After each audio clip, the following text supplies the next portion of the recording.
Hi everyone, it's Jujube340 or Sorvia Pradide, whichever YouTube I decide to put this on. I am working on a weight loss vlog, on vlog, if you want to call it that, vlog, vlog, whatever you call them, on Jujube340, my other channel. And I may put this on both, so I'm Sorvia on one channel, Jujube340 on another channel. I don't put a lot of FaceTime. I don't do a lot of talking on YouTube because if you're like me, you're like, get to the meat and potatoes. Let's see where it goes. But I just wanted to put a little talky thing on here and talk about some of my favorite movies that interest me for weight loss or just, being a fat girl. And it's just kind of been encouraging to see that not everyone reacts the same way, and everybody has same problems, whether you're fat, skinny, or whatever. Just because you lose weight, you don't lose the problems. Well, maybe some of them. Maybe you can get onto smaller airplane seats, or get on those rides at amusement parks. That's some of the problems that'll go away. But no, you'll probably still be in debt. Your teenagers will probably still smart off to you. You change the appearance, not the situation. The first movie, which is probably the most popular movie I want to talk about, is Super Size Me.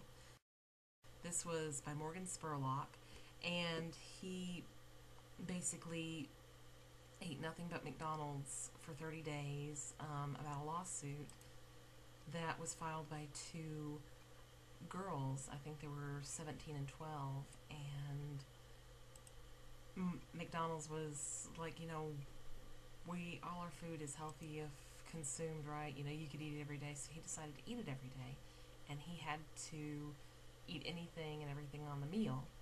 There was a counter movie by this called Fathead. I haven't seen it yet, but if you know Morgan Spurlock's movies, documentaries, Morgan Spurlock's 30 Days, you will laugh. There's a lot of comedy in here. He did an amazing job putting it all together, and he really put his health at risk. It's shocking to see those numbers. The next movie, one of my YouTube friends played in, her name is Miss Crispy, is Killer at Large. I had to order this movie offline, but you can find it anywhere. Just look up Killer at Large DVD, and there's places you can order it.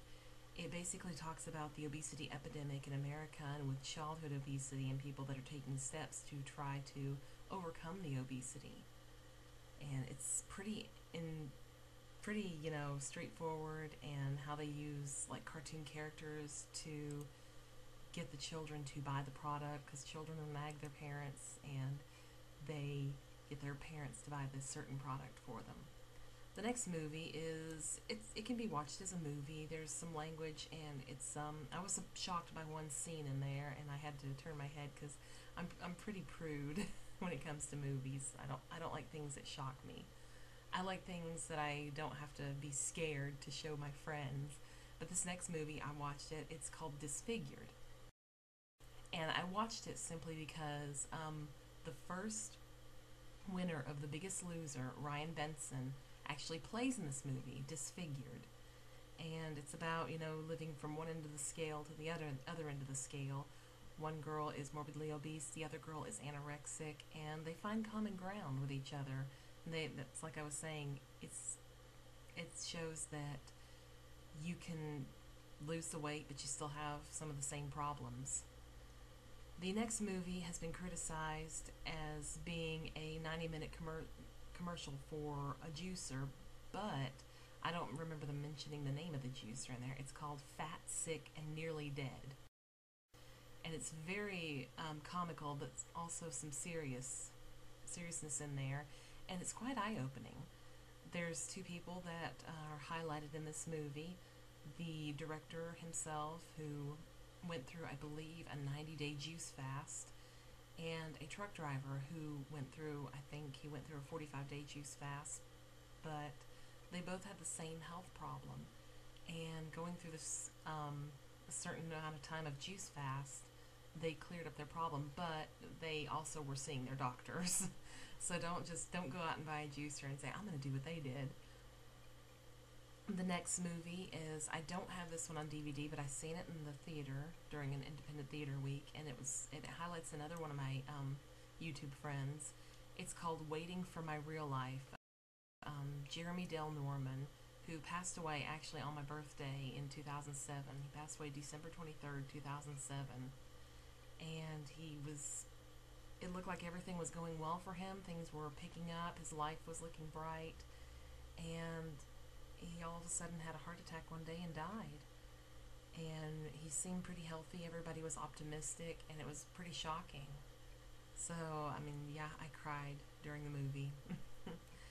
We went to see it in the theater, and it was me, my mom, and I think another couple in the back because it was an independent movie, and it was a weeknight, so there wasn't really a lot of people out at the cinema that day. The next movie, or actually this one's a book that I read, and I'm going to save this for last because it's one of the saddest books I've ever read, but I read it over and over. It's got a lot of reread value to it. It's called Fat Girl by Judith Moore, and it highlights her life and her home life mostly. She had a very bad broken home, and which probably led to a lot of her weight gain. But when her friends, I looked her up on the internet. She actually passed away in 2006. I looked her up on the internet, and some of her friends told her she wasn't really all that fat as she portrayed in her book. She was basically an unhappy girl from a broken home, but she had two daughters, and it seemed like her life was picking up there, but she just couldn't find the happiness because of her childhood.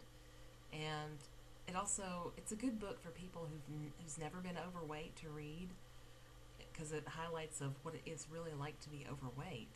Granted, I haven't gone to some of these extremes that she has, and I haven't had a broken home situation like she has, but it's some of these things I find similarities with her.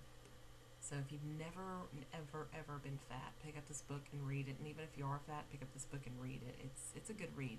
It does not end happy. She'll highlight that right in the beginning of the book. She says, this is not a happy book. This is not going to end happy. And it didn't end happy. But it is really good, for a weekend rainy day read. It's a fast read, so it won't take you that long. But that's all I've got to say. And next week I'll be doing a full body. See how the progress I've made. And I put some videos of my A Wee Bit Less of Me. That's just been the meat and potatoes, and I've been doing the Biggest Loser challenge with some others on YouTube. It's been a lot of fun. And so hopefully you'll see me next week, full body, and we'll see how far we've come. Take care, everyone. Have a great week. Bye.